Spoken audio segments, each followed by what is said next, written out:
Nama saya Afwah Adiana Rohmi, Prodi Pendidikan Guru Sekolah Dasar, NIM 25117444060. Di sini saya membuat video pembelajaran untuk memenuhi proyek UAS mata kuliah konsep dasar IPA dengan dosen pengampu Ibu Fit Ardiantama. Tentang apa sih teman-teman? Tentang pesawat sederhana. Eits, sebelum kita masuk ke materi kita kali ini, Kak Afwah ajak kalian untuk mengetahui apa sih itu pesawat sederhana.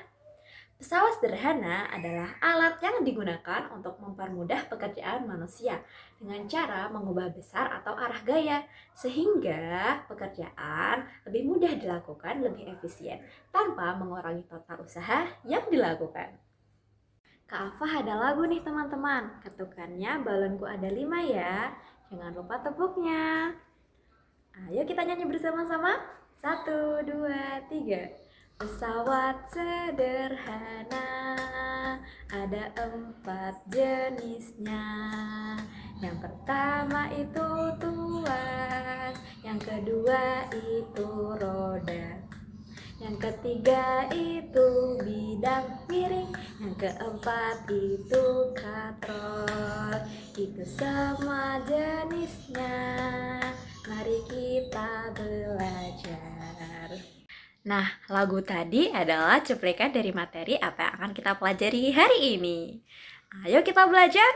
Ayo. Setelah Kak Afwah jelaskan secara singkatnya tentang pesawat sederhana, kita belajar secara mendalamnya ya, menurut para ahli. Pertama, menurut Douglas C. Giancoli, pesawat sederhana adalah alat yang mempermudah pekerjaan manusia dengan mengubah besar dan arah gaya.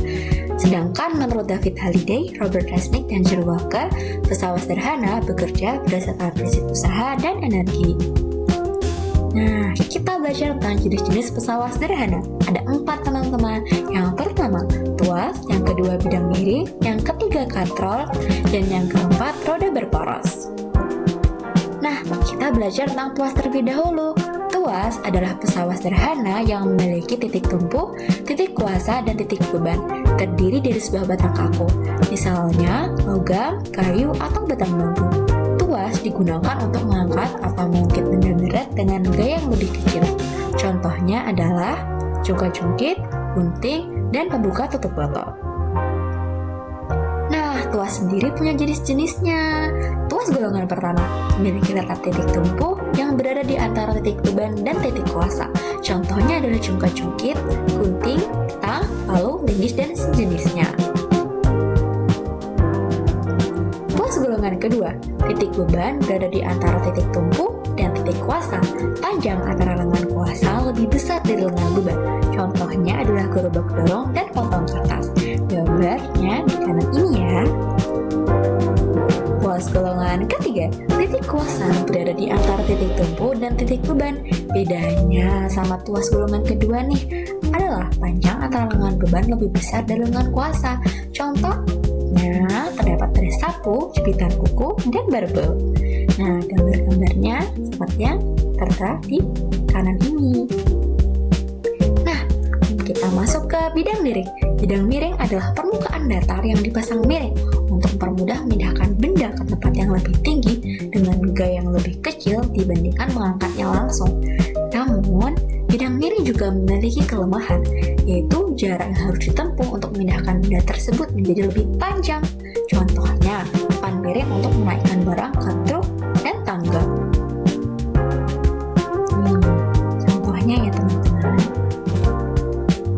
Nah, kita masuk ke katrol.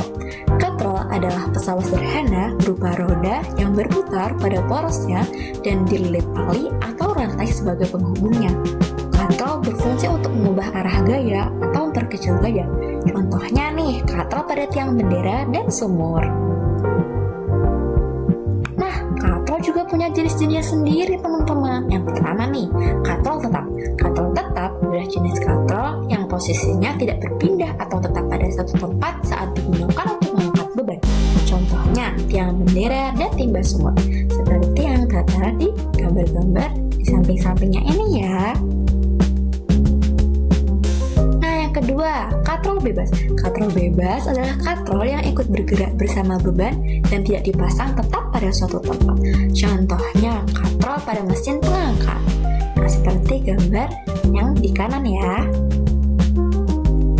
Yang ketiga, katrol majemuk. Katrol majemuk adalah gabungan antara katrol tetap dan katrol bebas yang digunakan bersama-sama untuk mempermudah mengangkat beban berat.